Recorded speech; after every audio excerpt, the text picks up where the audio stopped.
Bonsoir et bienvenue à tous. Tout d'abord, nous nous excusons pour ce bref retard.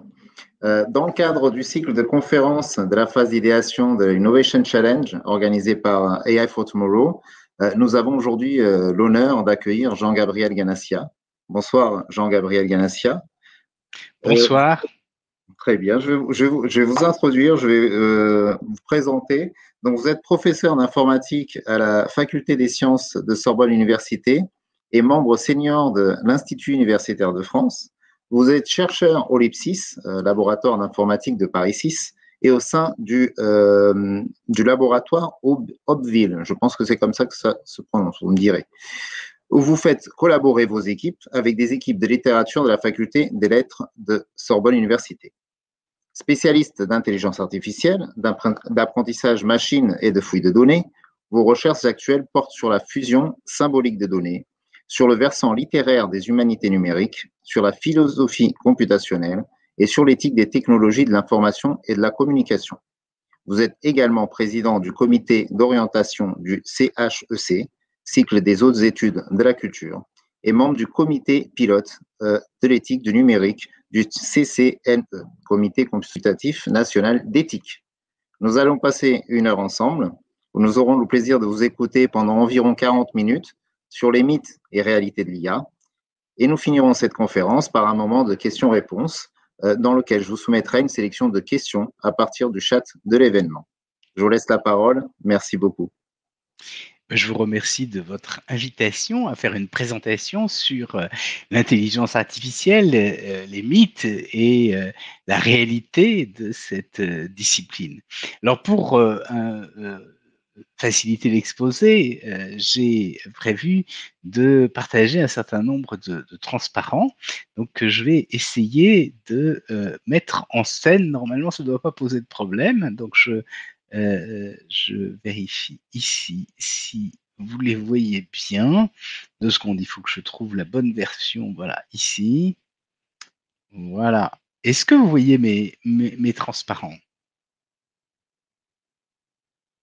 Alors, je vais faire comme si vous les...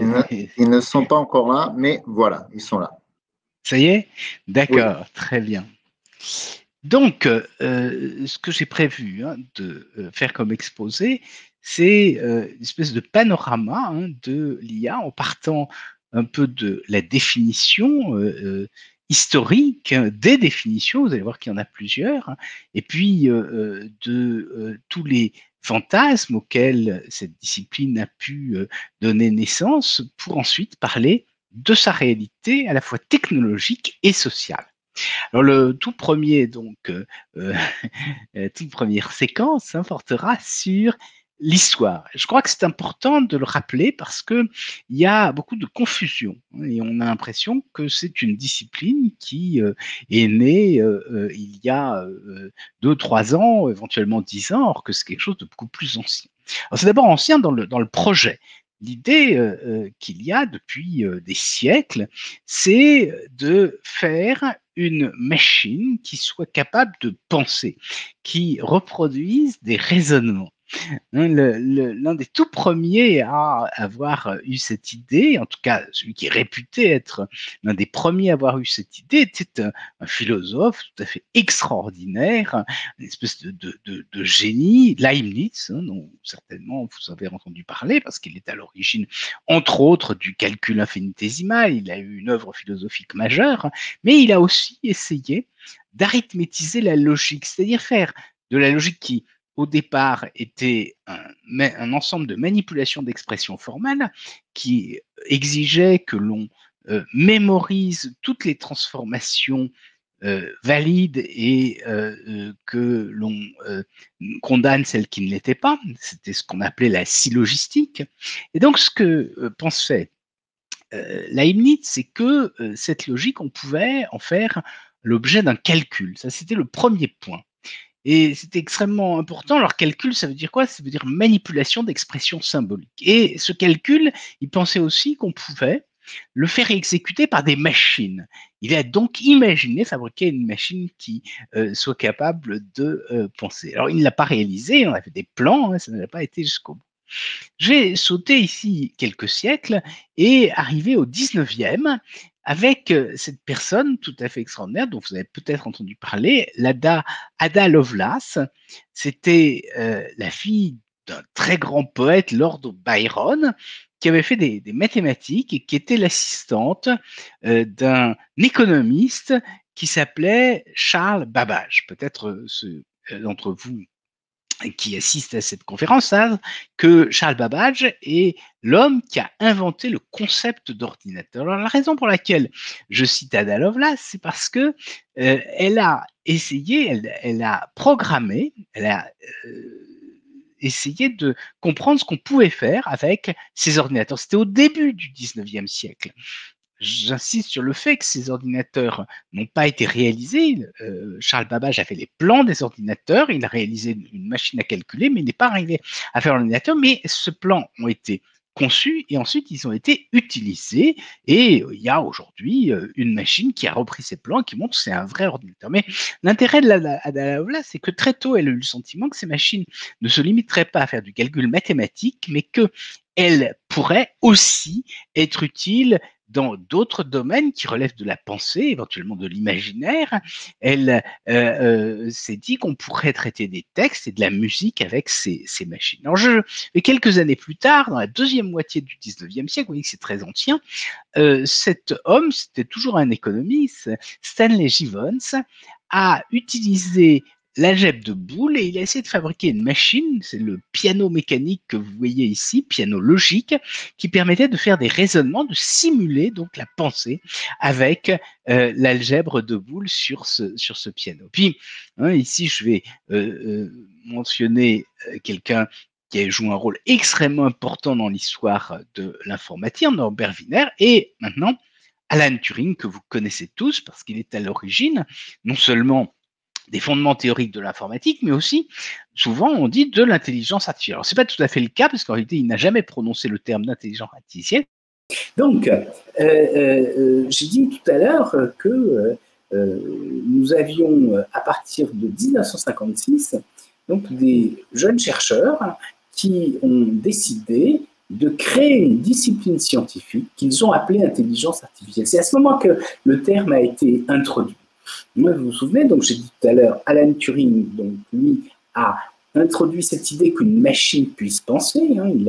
Il était bien sûr l'héritier de toute une tradition, mais à partir de 1956, on a décidé de constituer une discipline scientifique qu'on a appelée l'intelligence artificielle. Et vous voyez sur ce transparent, ce carré, j'espère que vous voyez bien, cette plaque commémorative, elle a été apposée sur un bâtiment dans une université américaine de la Ivy League, donc une vieille université extrêmement prestigieuse, à Dartmouth College. Et c'est dans ce bâtiment qu'on a eu la première réunion de spécialistes sur l'intelligence artificielle. J'attire votre attention sur cette ligne-là. Vous voyez, on a défini l'intelligence artificielle comme une discipline de recherche. Vous voyez que c'est vraiment un travail fondamental, et ce qui est important, c'est ce qui vient après, entre guillemets, qui était le projet qui a été soumis à la Fondation Rockefeller pour obtenir des financements. Il s'agissait de procéder sur la base d'une conjecture selon laquelle tous les aspects de l'apprentissage et les autres caractéristiques de l'intelligence pouvaient en principe être décrites de façon si précise qu'une machine serait capable de les simuler. J'insiste là-dessus, ça veut dire que le principe de l'intelligence artificielle, c'est de décomposer l'intelligence en fonctions cognitives et ensuite d'utiliser des ordinateurs pour simuler chacune de ces fonctions cognitives. Donc là, c'est la première définition. Mais très rapidement, une autre définition est apparue, c'était d'utiliser la simulation de ces fonctions cognitives pour réaliser un certain nombre de tâches pratiques, pour aider les hommes, pour développer des technologies. Oui, c'est pour ça qu'ici, j'ai dit il y a deux définitions, une définition scientifique et une définition technologique. Et cette deuxième définition, elle a été reformulée un peu plus tard, entre autres par deux chercheurs connus, Stuart Russell et Peter Norwig, dans un ouvrage qui s'appelle Artificial Intelligence, a Modern Approach. Ils définissent l'intelligence artificielle comme l'étude des agents Alors, qu'est-ce que c'est qu'un agent? C'est une entité qui va agir. Donc, l'étude des agents qui reçoivent des perceptions de l'extérieur, de l'environnement, et qui exécutent des actions. Et je vais vous donner ici un agent. Ici, vous voyez une voiture autonome, dite autonome. C'est un agent en sens que vous avez des capteurs, et à partir de ces capteurs, vous allez avoir des actions qui seront d'accélérer, de freiner, de tourner à gauche ou à droite. Et ce que va faire l'agent, l'intelligence artificielle va être programmée pour partir des informations données par les capteurs et exécuter les différentes actions. Et on peut dire que l'intelligence artificielle, c'est quoi? C'est la programmation d'agents qualifiés d'autonomes. Je crois qu'il est important maintenant de dire que depuis que cette discipline est née, l'intelligence artificielle, en 1956, comme je l'ai mentionné tout à l'heure, elle a transformé le monde. Je vais donner quelques exemples. Les robots, je l'ai dit tout à l'heure, ce sont des agents. En tout cas, il y a une partie physique dans les robots, des bras mécaniques, etc. Mais il y a aussi une partie logicielle qui fait qu'on va partir, comme dans un agent, d'informations données par des capteurs, et puis on va exécuter des actions sur cette partie mécanique. Et puis vous avez des agents virtuels ici, ce qu'on appelle les bots, comme par exemple les chatbots, c'est de l'intelligence artificielle qui permet de les programmer. Tout à l'heure, j'ai mentionné les véhicules autonomes, comme les voitures autonomes, c'est de l'intelligence artificielle. Ici, il y a un camion autonome avec des techniques d'analyse d'image. On reviendra tout à l'heure sur l'empan de l'intelligence artificielle et ce que ça recouvre exactement, mais ça vous donne une petite idée de ce que c'est la biométrie, ce qu'on fait par exemple avec la reconnaissance faciale, avec la reconnaissance d'empreintes digitales, etc. La vision automatique, c'est de l'intelligence artificielle. La reconnaissance de la parole, ce que vous avez sur vos téléphones, par exemple, un système comme Siri est fait avec des techniques d'intelligence artificielle, ce qu'on appelle le traitement et la compréhension du langage naturel. Ce n'est pas de la parole, mais c'est un texte, c'est de l'intelligence artificielle. Je donnerai des exemples tout à l'heure, etc. Et puis, de façon plus générale, l'intelligence artificielle, ce qu'on sait moins, c'est à l'origine du web et de son économie. Vous vous souvenez que les réseaux de télécommunications, ce qu'on appelait Internet, est assez ancien. Ça s'est développé d'abord dans les années 60 avec DARPANET et Transpac, et puis ensuite ça s'est amélioré avec un réseau des réseaux qu'on a appelé Internet. Et le web est arrivé plus tard. Le web est arrivé en 1990 à peu près, en fait en 89, mais ça ne change pas grand-chose. Et il a été popularisé à partir de 1993, l'introduction du premier navigateur Mosaic. Mais qu'est-ce que c'est que le web? Le web, c'est le couplage des réseaux de télécommunications qui, eux, ne sont pas de l'intelligence artificielle à proprement parler, mais surtout une notion essentielle qui est l'hypertexte. Qu'est-ce que c'est?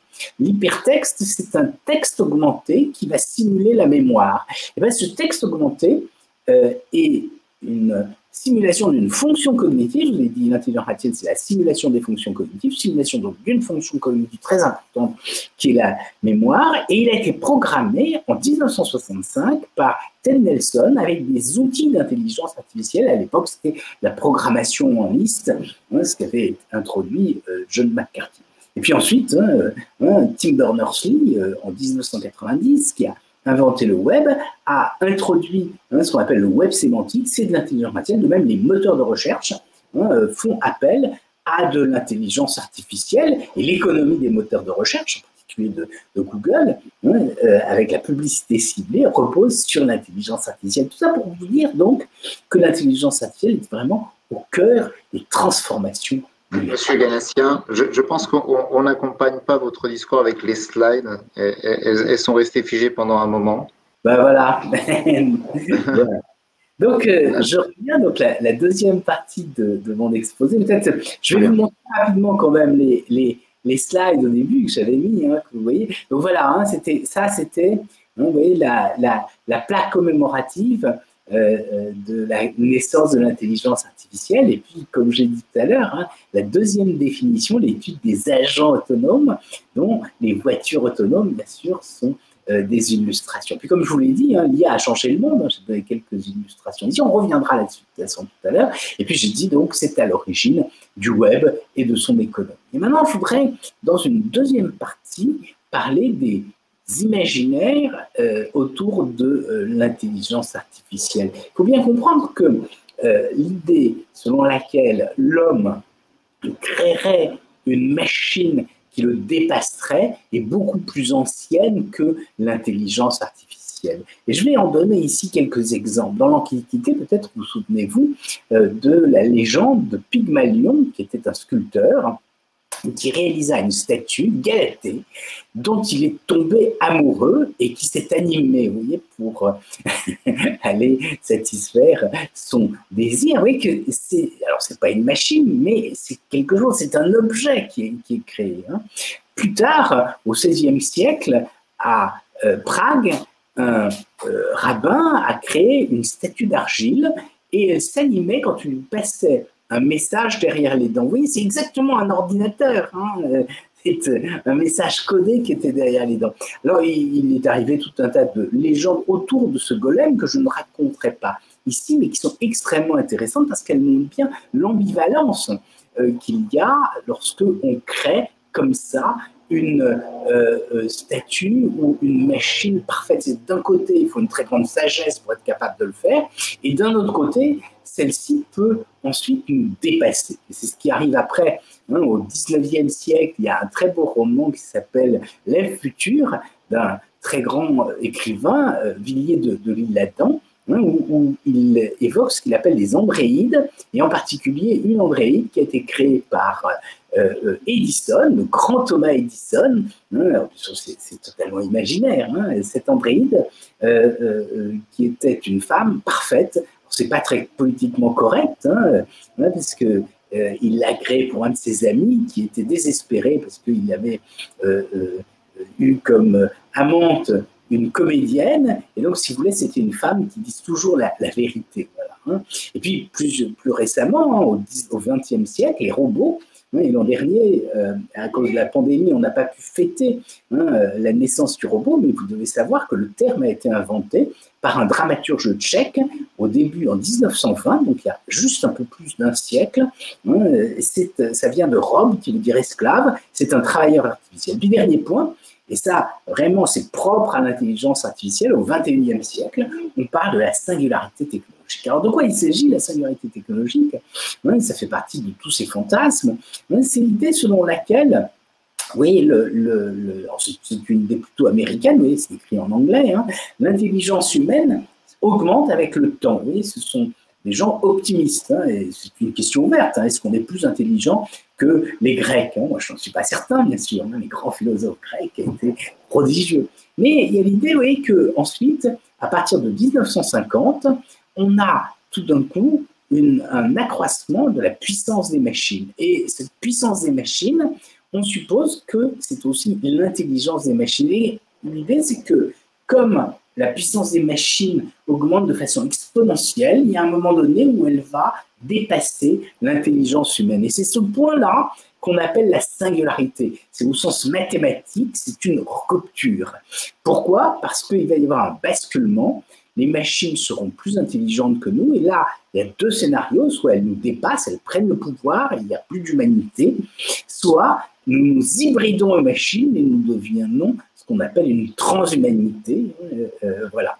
Alors, il y a eu beaucoup de travaux hein, sur la singularité technologique. En particulier, hein, il y a un ingénieur qui a été embauché par Google, Ray Kurzweil, qui nous explique que bientôt, nous allons pouvoir télécharger notre esprit sur les machines, c'est ce qu'on appelle le mind uploading, et qu'ensuite nous allons devenir en quelque sorte immortels. Alors il y a d'autres fantasmes, ici par exemple, quelqu'un qui est assez connu, qui a écrit des ouvrages fameux, Yuval Noah Harari, qui explique dans ce qu'il appelle une brève histoire de l'avenir, qu'il y a trois grandes étapes dans l'histoire de l'humanité. La première, les hommes ne savent pas ce qui se produit, ils ne comprennent pas, et donc ils inventent des dieux pour expliquer ce qui se produit. C'est l'âge des religions. Ensuite, l'homme commence à comprendre, il maîtrise les phénomènes naturels, et à ce moment-là, l'être suprême, c'est l'humain, c'est l'âge de l'humanisme. Et ce que dit Yuval Noah Harari, c'est qu'aujourd'hui, avec les machines, nous avons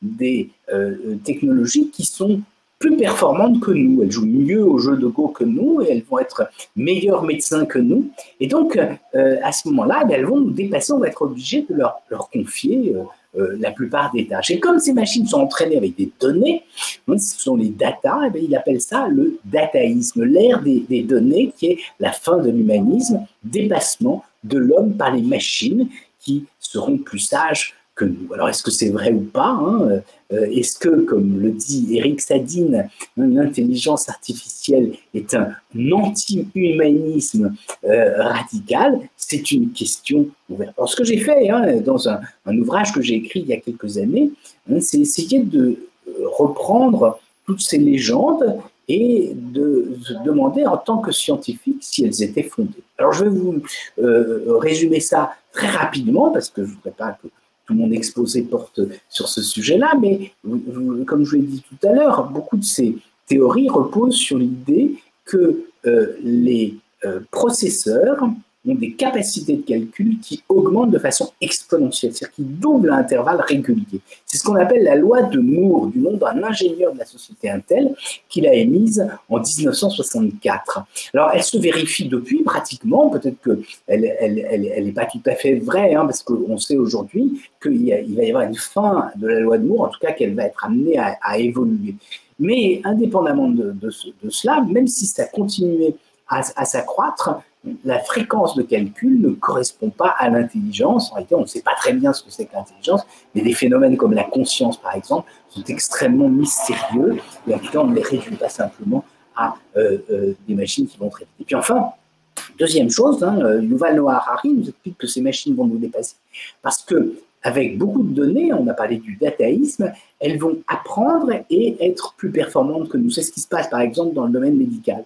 Mais justement, là encore, hein, on peut critiquer un tout petit peu ce parti pris, car l'apprentissage des machines qui fonctionne aujourd'hui, ce qu'on appelle l'apprentissage supervisé, c'est-à-dire qu'on donne des exemples et on donne l'étiquette qui est associée à ces exemples. Et les gens qui, plus exactement ceux qui donnent ces exemples, sont des hommes. Hein, c'est donc une contraction de savoir humain. Donc, on ne peut pas dire que les machines apprennent quelque chose indépendamment de nous, elles ne sont que le reflet de nous-mêmes.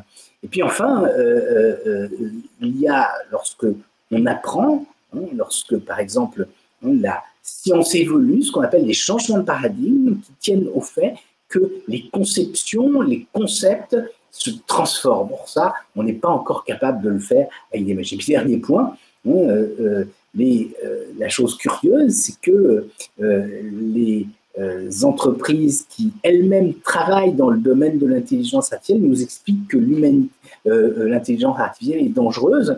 Et donc, on peut se dire que ce sont un peu des pompiers pyromanes, c'est-à-dire ce sont ceux qui mettent le feu qui nous expliquent qu'ils vont l'éteindre. C'est ce que, par exemple, fait Elon Musk lorsqu'il nous dit « Voilà, l'intelligence artificielle est très dangereuse, mais je vais vous aider et vous guérir de l'intelligence artificielle en vous introduisant des dispositifs technologiques dans le cerveau pour accroître votre mémoire. » Je crois qu'on ne peut qu'être inquiet à l'idée que ceux-là même qui sont à l'origine du danger vont vous soigner de ce danger.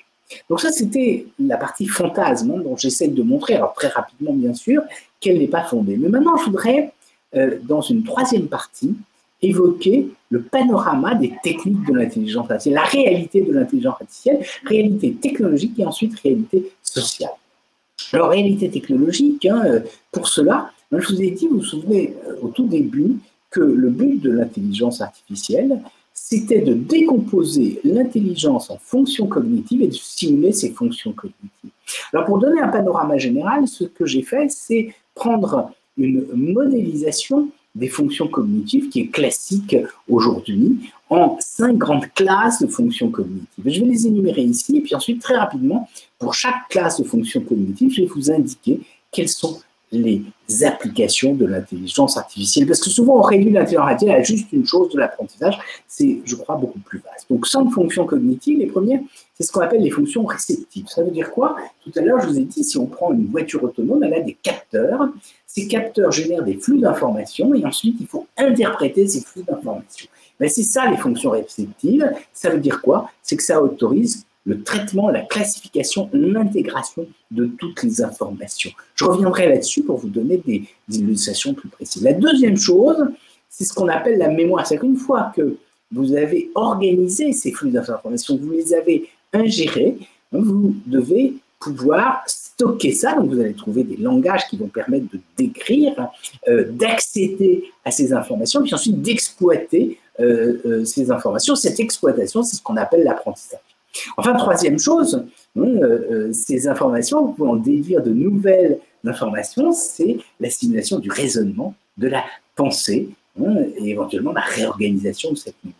Alors ça, toutes ces trois choses, ça correspond à ce que j'ai appelé tout à l'heure un agent. Mais c'est une entité qui agit. On a dit, elle reçoit de l'information, elle organise cette information, et ensuite, à partir de ça, elle tire des déductions. Puis il y a deux autres types de fonctions. D'abord, les fonctions expressives, parce que les agents ne sont pas isolés, et donc pour ça, il faut qu'ils communiquent avec d'autres agents. Et puis enfin, les fonctions exécutives, puisqu'il est dans le monde extérieur, comme un robot, on a dit, il va agir. Alors je vais reprendre chacune de ces classes de fonctions pour vous montrer quels sont les types d'applications qu'il peut y avoir. Alors, fonctions réceptives, on l'a dit tout à l'heure, ce sont des flux d'informations, ça peut être des images, ça peut être des vidéos, ça peut être de la parole, ça peut être d'autres informations issues de capteurs, et chaque fois, on va les traiter. Par exemple, reconnaissance de forme, reconnaissance de visage pour les images, accès à des contenus dans une base d'images, par exemple, vous donnez une photo de plage et vous pourriez retrouver des photos de plage. Ou alors des images animées, des vidéos. Par exemple, vous voulez détecter sur un quai de métro les intentions de personnes pour savoir si une agression est en gestation. Ou alors, dans le domaine de la météorologie, vous pourriez automatiquement détecter un vortex pour faire de la surveillance. Sur la parole, vous pouvez reconnaître automatiquement la parole, mais vous pouvez reconnaître à la fois les mots qui sont prononcés. Vous pouvez faire de la dictée vocale, mais vous pouvez aussi reconnaître les accents, vous pouvez essayer d'identifier la personne, etc. Donc, vous voyez que ça ouvre un champ de recherche vraiment considérable. Et puis enfin, vous pouvez fusionner des informations issues de différentes sources, par exemple l'image et le son. Moi, j'ai travaillé avec des médecins sur un examen médical qui s'appelle la polysomnographie. Ce sont des gens qui sont endormis et on met tout un tas de capteurs sur leurs yeux, sur leur respiration, sur leur poitrine, sur leur cerveau, et à partir de ça, on est capable de faire un diagnostic. Ça relève, vous voyez, là encore, d'application de l'intelligence artificielle. Alors ici, je donne un exemple, vous voyez, pour ce qu'on fait aujourd'hui. On a des techniques d'apprentissage machine qui partent de millions d'images, et à partir de ça, on arrive à à identifier des personnes, vous voyez, avec des performances tout à fait étonnantes. Alors bien sûr, c'est dans un contexte bien précis, mais vous voyez, 99,63% sur 8 millions de personnes, c'est quelque chose d'extraordinaire. Ensuite, deuxième type d'application, ce qu'on appelle la mémoire et l'apprentissage. Alors, ce qu'on appelle la mémoire, c'est l'organisation des connaissances, la représentation, ou ce qu'on appelle les ontologies. De même, on l'a dit tout à l'heure, le web, c'est un modèle de mémoire. L'hypertexte, c'est une organisation des connaissances. Là encore, on est dans l'intelligence artificielle. Et puis, l'apprentissage, et vous savez qu'aujourd'hui, bien sûr, la renaissance de l'intelligence artificielle est en grande partie liée à l'apprentissage, qu'on appelle l'apprentissage supervisé. Parmi l'apprentissage supervisé, il y a plusieurs classes, plusieurs types de techniques d'apprentissage, dont les réseaux de neurones formels, et en particulier les réseaux profonds et les réseaux consolutifs, ce qu'on appelle l'apprentissage profond. Mais ce qui est important que vous compreniez ici, c'est que l'intelligence artificielle ne se résume pas simplement à cette application. Et puis, on peut rajouter d'autres choses sur l'extraction des connaissances qu'on appelle la fouille de données, en particulier la fouille de données complexes. Par exemple, on peut travailler sur des séquences, rechercher les motifs dans des arbres et dans des graphes. Par exemple, vous pouvez essayer de retrouver des communautés sur les graphes des réseaux sociaux. Ça relève de l'intelligence artificielle. Ou dans les séquences, on peut aussi retrouver des homologies. Moi, j'ai travaillé, par exemple, il y a longtemps sur de la musique. On essayait de trouver des séquences musicales qui, à l'oreille, soient semblables. Ça relève de travaux d'intelligence artificielle. Donc ça, c'est le deuxième aspect. Donc le premier, c'était la perception, ce que les psychologues appellent la perception, le passage de l'information à la représentation, et là, la mémoire, l'organisation des connaissances et l'exploitation de la mémoire, l'apprentissage. Puis troisième chose, là, le raisonnement. Alors là encore, il y a énormément de choses qui existent. Hein. On fait de la démonstration automatique de théorèmes, hein, où on fait ce qu'on appelle les logiques non monotones pour modéliser le sens commun, c'est-à-dire essayer de revenir en arrière. Vous savez, très souvent, on a des règles générales, par exemple les oiseaux volent, et puis on veut, dans un cas particulier, vous savez que tel oiseau est une autruche, à ce moment vous allez dire non, mais il ne vole pas. Sauf que cette autruche, elle peut être dans un avion en provenance d'Australie pour venir dans un zoo à Paris, auquel cas cette autruche, même si elle ne vole pas, puisqu'elle est dans l'avion et que l'avion vole, elle vole. Ouais, et puis ensuite, bien sûr, hein, vous pouvez supposer que l'avion est sur le tarmac, etc. Tout ça, vous voyez, que vous compreniez que la modélisation du raisonnement, ce sont des opérations compliquées que on a essayé de simuler avec des machines, avec pas mal de résultats. Aujourd'hui, moi, par exemple, je travaille dans le domaine de l'éthique. Hein, on essaie de simuler des raisonnements éthiques, par exemple, ou juridiques. Hein, on travaille sur le RGPD, hein, on essaie de simuler le raisonnement. Puis je donne quelques autres exemples hein, ici sur ce qu'on appelle le retour d'expérience, hein, ou les logiques épistémiques, etc. Donc vous voyez, c'est simplement, vous voyez l'ampleur de l'intelligence artificielle. Puis ensuite, j'ai parlé de deux choses. J'ai parlé des fonctions exécutives, c'est-à-dire le fait que vous ayez des robots hein, qui, par exemple, hein, vont agir, avoir un certain nombre de tâches, ou des voitures autonomes, mais tout ça, c'est de l'intelligence artificielle. On part des informations et puis on va déterminer des actions, des séquences d'actions, hein, et ça, c'est de l'intelligence artificielle. Et puis, dernier point, hein, ce qu'on appelle les fonctions expressives, c'est-à-dire ce qui va permettre de communiquer avec une machine. Ça peut être le traitement du langage naturel, l'écrit, hein, le traitement du langage, ce qu'on appelle la compréhension du langage, c'est-à-dire le fait de traduire un texte exprimé en langage naturel dans un formalisme logique à partir duquel vous allez pouvoir faire du raisonnement.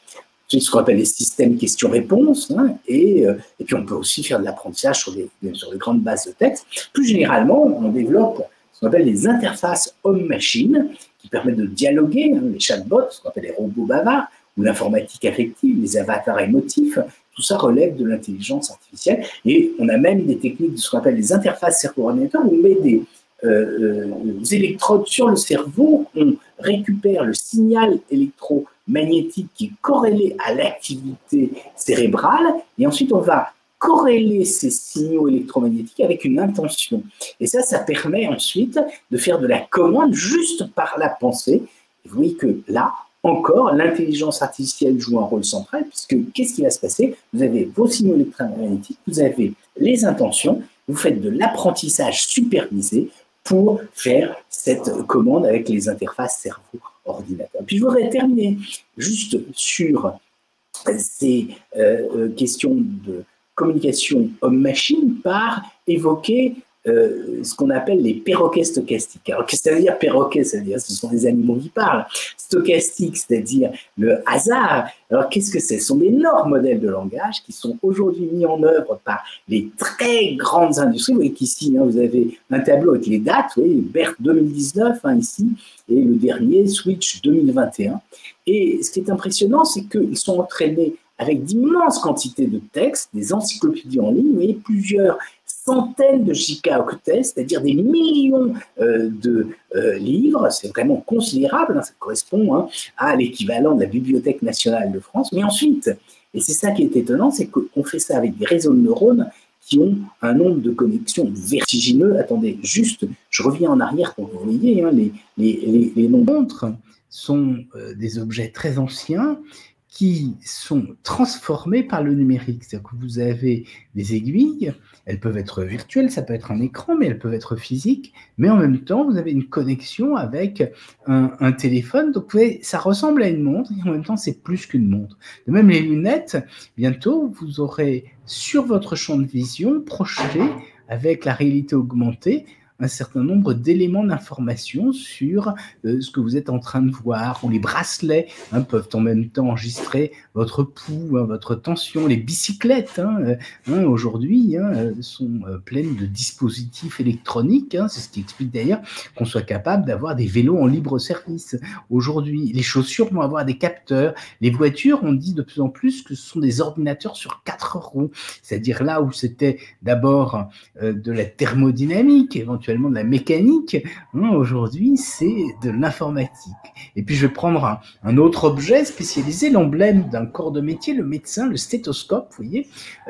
Aujourd'hui, il y a une puce à l'intérieur et donc c'est pas simplement le médecin qui fait le diagnostic à partir de la machine, c'est aussi l'occasion avec le stéthoscope d'enregistrer les informations et de faire du diagnostic automatique.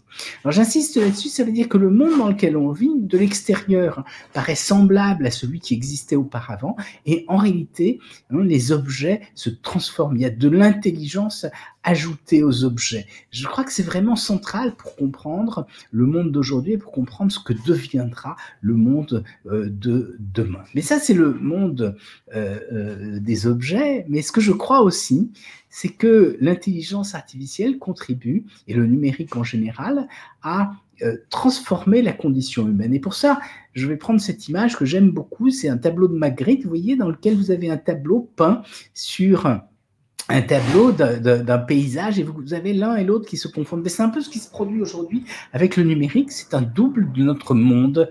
Il y a d'ailleurs des projets qui sont aujourd'hui en gestation où on veut créer une image du monde, une espèce de carte à la dimension 1-1, c'est-à-dire que tous les objets se retrouveraient.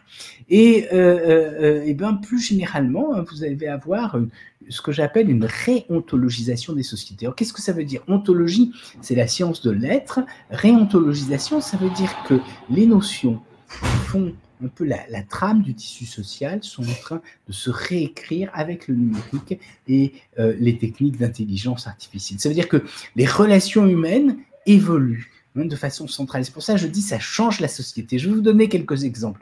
L'amitié. Vous savez que ça existe depuis très longtemps, depuis l'Antiquité, mais aujourd'hui, par exemple, avec Facebook, vous avez aussi une amitié. Alors, est-ce que c'est la même chose que l'amitié dans l'Antiquité? Je ne répondrai pas, bien sûr. La réputation. Aujourd'hui, en Chine, vous savez qu'on fait un crédit social qui est fondé sur un score de réputation. Est-ce que vous êtes bien conduit ou mal conduit? Et à partir de ce score, on vous autorisera à trouver un métier, à envoyer vos enfants à l'université, ou au contraire, vous serez un réprouvé social. Est-ce que c'est la même chose que la réputation dans le village? La réputation, par exemple, pour Georges Brassens, qui parlait dans sa chanson de la mauvaise réputation.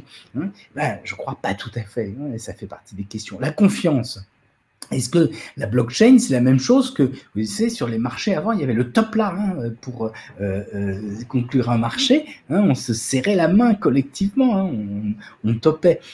C'est pas, on sent bien que c'est pas la même chose. Même l'argent, c'est un condensé selon les théories économistes, des économistes comme Michel Aglietta, c'est un condensé de confiance. Est-ce que c'est la même chose que les talons or, ou est-ce que c'est la même chose que les billets de banque? Pas tout à fait. De même, le travail change, etc. C'est la société qui change. Donc, vous voyez, l'intelligence artificielle, ce que j'ai montré, c'est qu'est-ce que c'était? C'est d'abord une discipline scientifique. Ensuite, à partir de cette discipline scientifique qui essaye de mieux comprendre l'intelligence, c'est un ensemble de technologies qui vont intégrer cette simulation des fonctions cognitives et qui vont rendre tout un tas de services. Et puis, j'ai essayé de montrer quelques exemples de ces technologies. Vous avez vu que c'est extrêmement vaste, un nombre d'applications considérables, la perception, le raisonnement, tout ça, c'est extrêmement utile. Et puis, ce que je crois important, et je conclurai là-dessus, c'est que ça transforme les sociétés humaines. Voilà, merci, et je suis désolé de tous ces obstacles techniques que nous avons rencontrés, et j'arrête tout de suite le partage. Merci Jean-Gabriel, c'est nous qui sommes désolés. Ça n'a pas été facile, mais ça a été passionnant. Donc, ça a bien valu le coup. Merci vraiment pour cet exposé. J'ai quelques questions. Oui, donc du coup, j'ai quelques questions à vous poser. Combien de temps aurons-nous l'opportunité de vous garder? Oh, il n'y a pas de problème, allez-y, allez-y. Très bien. Du coup, je vais débuter avec une question qui a trait au côté éthique. Vous avez parlé de plusieurs fonctions que l'IA peut exercer, qui sont des fonctions qui sont aussi des fonctions humaines, la perception, la mémoire, le raisonnement, des fonctions exécutives et également expressives. Comment est-ce qu'on s'assure que ces fonctions se comportent de façon acceptable et acceptable pour qui? Alors, bien sûr, c'est tout un champ sur lequel je n'ai pas voulu intervenir parce que je n'avais pas le temps, on avait limité un tout petit peu, mais effectivement, à partir du moment où l'intelligence artificielle prend un rôle de plus en plus important dans la société, à partir du moment où un certain nombre de décisions sont guidées par les résultats de logiciels d'intelligence artificielle, ben, il faut s'assurer que ceux-ci ne vont pas nous induire en erreur. Par exemple, vous voyez qu'un système qui est utilisé dans le domaine médical va être correct, il ne va pas éventuellement foyer le médecin. Moi, par exemple, là, on m'a demandé de présider un comité d'éthique pour Pôle emploi, parce qu'ils utilisent de plus en plus d'intelligence artificielle et ils vont filtrer les offres d'emploi pour essayer de mettre en correspondance les demandeurs d'emploi et les employeurs. Bien sûr, si c'est bien fait, ça peut permettre à chacun de trouver plus facilement un métier, c'est positif, mais si c'est mal fait, ça peut conduire à de la discrimination, c'est-à-dire que des personnes risquent de se retrouver éjectées Alors, est-ce que je peux vous donner une solution là-dessus? Non, j'ai rien de miraculeux à vous proposer. Et ceux qui vous proposent des choses mentent. En revanche, ce qu'il faut, je crois, c'est une vigilance permanente, parce qu'il y a des risques vraiment considérables. Et vous voyez, ces risques sont délicats parce que ce qui peut se produire, c'est qu'il y a des facteurs corrélés.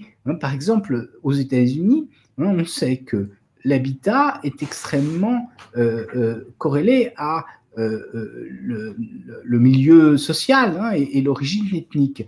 Et donc, si vous avez ces systèmes d'apprentissage qui prennent en compte le code postal, il risque d'être discriminatoire, or que ça n'est pas explicite. De même, toujours sur le code postal, aux États-Unis, il y avait des sociétés d'assurance qui établissaient les primes en fonction du code postal, et donc effectivement, ça revenait à défavoriser des gens sur le lieu où ils habitaient. Par exemple, si vous êtes dans le 93, vous allez payer plus cher que si vous êtes dans le 75, ce qui est tout à fait injuste, puisque vous n'êtes pas responsable. C'est pas parce que statistiquement, les gens qui sont autour de vous conduisent plus mal que vous allez devoir payer plus cher. Vous voyez, c'est quelque chose qui... Donc tout ça, je crois que c'est extrêmement important il faut être très vigilant, c'est extrêmement important à analyser de façon précise, et à s'assurer que les sociétés elles-mêmes, vous voyez, ne jouent pas là-dessus. Parce que, par exemple, ce que disait une spécialiste américaine de ces questions-là, qui a écrit un livre au titre tout à fait éloquent, c'est Weapon of Mass Destruction. Et vous voyez, ça évoque les armes de destruction massive, mais ce sont les armes de destruction mathématique. Donc, Cathy O'Neil explique que les assurances, quelquefois, ont peut-être intérêt à prendre en compte le code postal, parce qu'en réalité, ce qu'elles veulent, c'est prendre en compte le milieu dans lequel vous êtes. Statistiquement, il y a des quartiers où les gens discutent moins, c'est-à-dire qu'ils ne vont pas avoir l'idée de choisir un autre assureur. Donc, en fait, ce qui les intéresse, c'est pas que vous ayez moins d'accidents, c'est surtout que vous n'allez pas négocier, donc que vous allez pouvoir payer plus cher. Et alors, c'est bien sûr ce genre de choses qu'il faut éviter à tout prix. Très bien, merci pour votre réponse. Et est-ce que vous pensez que la responsabilité de la conception de ce genre d'intelligence artificielle, du choix des données, revient au concepteur, revient de la soft law, un peu comme la RSE, ou revient à des lois qui sont inscrites dans les codes? Alors, bon, ça c'est une très bonne question, parce qu'on a aujourd'hui de plus en plus de tentatives pour établir des formes de régulation. Or, je crois que ces lois extrêmement rigides ne prennent pas en compte, vous voyez, toutes les difficultés. Parce que, bien sûr, chaque fois, dans chaque situation, on va avoir des phénomènes nouveaux. J'ai peur que trop de lois aient des effets extrêmement négatifs. Donc moi, je serais plus pour une très grande attention à tous les cas particuliers. Je crois qu'il faut toujours distinguer la loi et la justice, au sens le juste et le droit. Et justement, le droit essaye d'être juste, mais quelquefois, d'ailleurs, le droit n'est pas juste, parce qu'il y a des motivations politiques pour établir certaines lois. Et puis, quelquefois, justement, le juste, c'est ce qui va s'opposer à la loi. On le sait depuis l'Antiquité.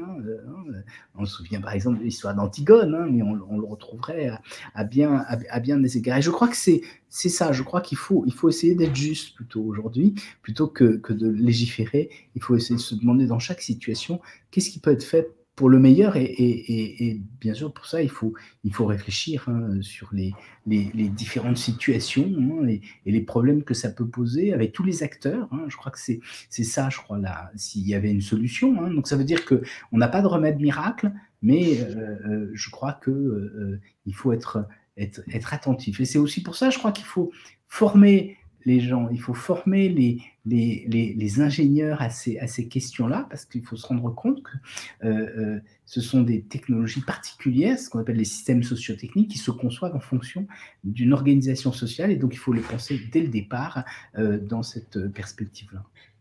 Très bien, merci beaucoup. Je profite pour rester sur cet aspect peut-être pas éthique, mais avec un petit débordement vers l'écologie. C'est une question qui vient du chat. On nous demande s'il y a des réelles avancées aujourd'hui en termes d'IA éco-responsable.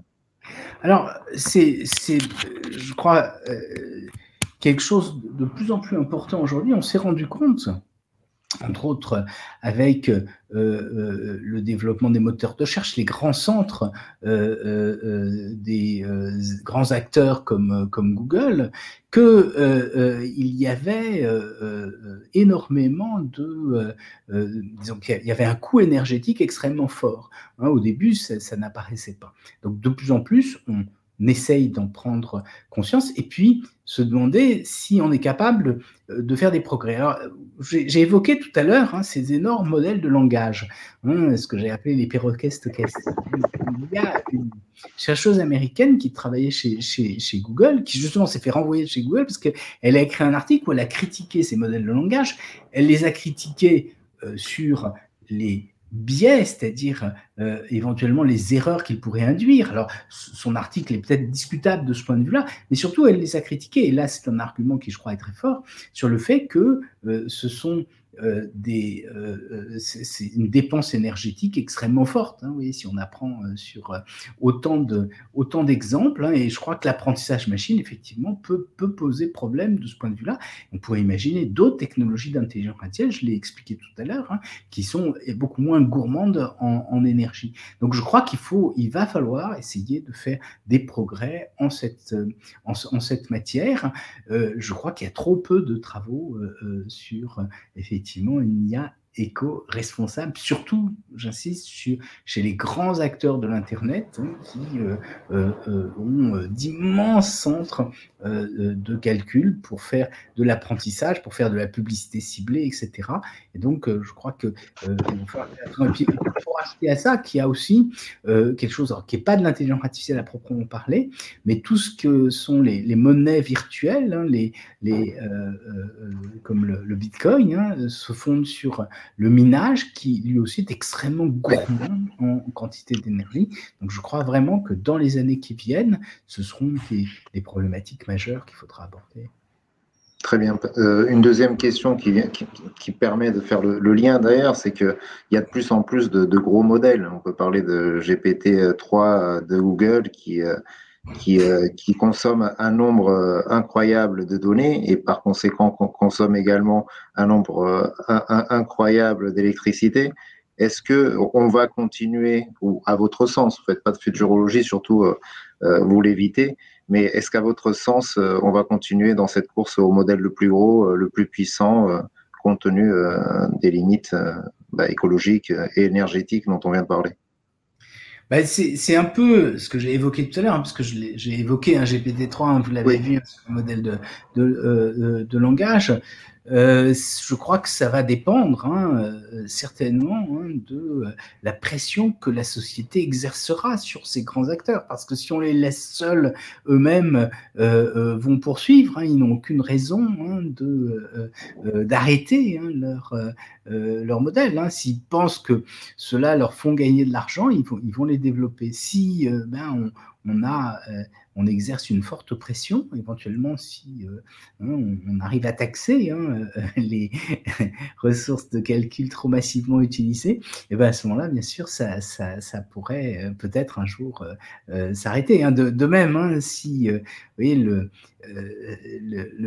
minage pour les monnaies virtuelles comme le Bitcoin était taxé très fort, à ce moment-là, peut-être que ça changerait la nature du minage. On va dire qu'on minerait moins, et donc à ce moment-là, peut-être que la confiance s'établirait différemment. Donc tout ça, bien sûr, ce sont des questions passionnantes sur le futur, mais je pense qu'il faut vraiment agir de façon que la société, je crois, parce que ça ne viendra pas de ces grands acteurs de l'Internet, que la société soit capable d'exercer une pression très forte pour empêcher ce qui correspond à effectivement une contribution au réchauffement climatique qui est absolument inadmissible aujourd'hui. En revanche, je crois qu'il faut dire que l'intelligence artificielle peut dans certains cas, aider à réguler les aspects climatiques. Ça peut aider à détecter les incendies, ça peut avoir des effets extrêmement positifs. Et je crois qu'il est essentiel aujourd'hui d'utiliser, puisque votre cycle s'appelle AI for Tomorrow, pour que demain existe, je crois, il faut que l'intelligence artificielle puisse être employée le mieux possible. Très bien. Je vais finir par une question dédiée à nos futurs candidats. Comme vous savez, le challenge débute le 17 octobre. Quel serait le conseil que vous donneriez à des équipes projets qui essayent de créer des solutions à impact en utilisant l'intelligence artificielle? Impact positif, évidemment. Pardon ? Je disais impact, mais je corrigeais, je disais impact positif. Bien sûr, j'espère. J'espère aussi. Mais je crois que justement, il faut qu'il y ait une réflexion globale sur toutes les dimensions, parce que quelquefois on est surpris. La difficulté avec l'intelligence artificielle et avec les technologies de l'information, c'est que les modes d'appropriation ne sont jamais tout à fait ceux auxquels on s'attend. On a affaire à des technologies qui ne répondent pas tout à fait, donc qui nous surprennent, quelquefois pour le meilleur, quelquefois pour le pire. Et je crois qu'il faut justement être extrêmement attentif, et attentif à ce qu'on appelle les retours d'usage, c'est-à-dire pouvoir expérimenter, et en expérimentant, savoir quelles sont les utilisations possibles, et à partir de ça, pouvoir changer de façon extrêmement vive, et de ce fait, justement, être très attentif. C'est-à-dire qu'on n'est plus dans le monde de la mécanique où un ingénieur arrivait à concevoir exactement le système qu'il allait fabriquer, la façon dont il a été utilisé. On est, avec l'intelligence artificielle, dans un monde qui est totalement différent, où l'utilisateur contribue, participe à la conception du produit final. Très bien, magnifique. Merci beaucoup pour ces réponses. Merci pour votre très belle conférence. Je vous souhaite une très bonne soirée. À très bientôt. Qui sait. Et donc, je vous souhaite une très bonne continuation. Et je suis vraiment désolé de tous ces obstacles.